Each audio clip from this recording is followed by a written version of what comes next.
एक ऐसे ब्राह्मण जिनके क्रोध के सामने अग्निदेव की अग्नि भी कुछ नहीं। वो जन्म से तो ब्राह्मण थे, लेकिन कर्म से एक क्षत्रिय से भी बड़े पराक्रमी योद्धा थे। इसी क्रोध ने उन्हें अपने माता के सर को धड़ से अलग करने पे मजबूर कर दिया, जो भगवान विष्णु के छठे अवतार थे, जिनका नाम है भगवान परशुराम। भगवान परशुराम देवी रेणुका और ऋषि जमदग्नि के पुत्र थे।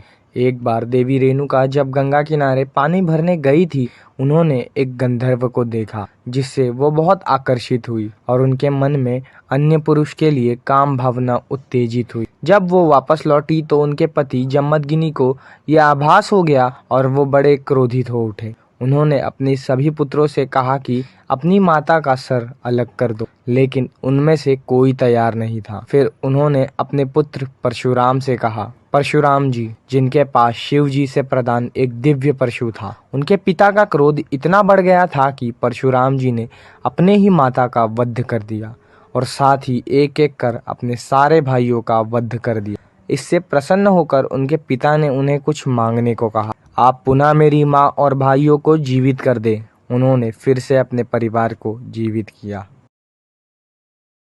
माहेशमती के राजा कर्तावीर्य अर्जुन, जिनकी हजारों भुजाएं थी, उन्होंने ऋषि दत्तात्रेय की तपस्या कर उनसे वरदान प्राप्त किया था कि उनकी 1000 भुजाएं हों, उन्हें युद्ध में कोई परास्त ना कर सके। एक दिन वो वन में टहल रहे थे कि तभी उन्हें एक दिव्य गाय दिखी, जो किसी भी वस्तु को तुरंत प्रकट करने की शक्ति रखती थी। जब उन्होंने दिव्य कामधेनु को देखा तो उनके मन में लोभ आया। इसी लोभ में वो कामधेनु को अपने साथ ले जाने लगे और ये बात जब भगवान परशुराम को पता चली तो वो अत्यंत क्रोधित हुए। सहस्त्रबाहु को परशुराम जी के शक्ति का अंदाजा नहीं था।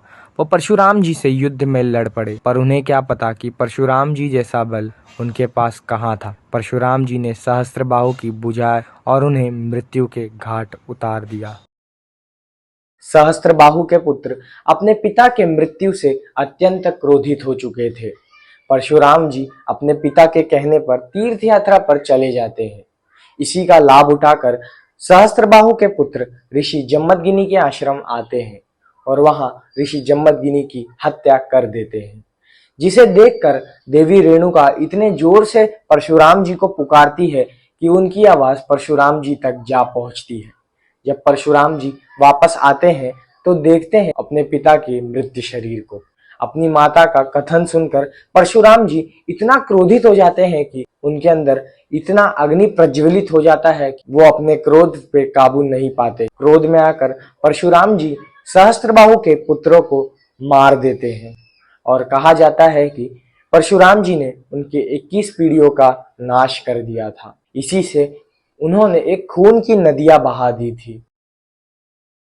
लेकिन सवाल यह है कि आखिर क्यों परशुराम जी ने क्षत्रियों का संहार किया। भगवान परशुराम जब धरती पर भ्रमण कर रहे थे तब उन्होंने देखा कई अधर्मी क्षत्रिय प्रजा को प्रताड़ित कर रहे हैं। सभी ब्राह्मणों ने मिलकर भगवान विष्णु से प्रार्थना की, आप हमारे कल्याण हेतु अवतार लें और हमारी रक्षा करें। इसीलिए भगवान विष्णु ने अपने छठे अवतार परशुराम के रूप में अवतार लिया। और परशुराम भगवान विष्णु के एक ऐसे अवतार हैं जो कभी वैकुंठ लोक नहीं गए। वो चारों युगों में अपनी उपस्थिति दिखाते रहे, चाहे द्वापर युग में गुरु द्रोणाचार्य, कर्ण या फिर भीष्म पितामह जैसे महायोद्धाओं को शिक्षा देनी हो, या फिर सतयुग में अधर्मी क्षत्रियों का सर्वनाश करना हो। कल्कि पुराण के अनुसार भगवान परशुराम अब कलयुग में कल्कि को शिक्षा दे। आज के समय पर भगवान परशुराम ने समाधि ली है किसी पर्वत में। शास्त्रों के अनुसार जब कलयुग का अंत निकट होगा और जब कल्कि अवतार होगा, तब भगवान परशुराम उन्हें शिक्षा देने आएंगे। जय परशुराम।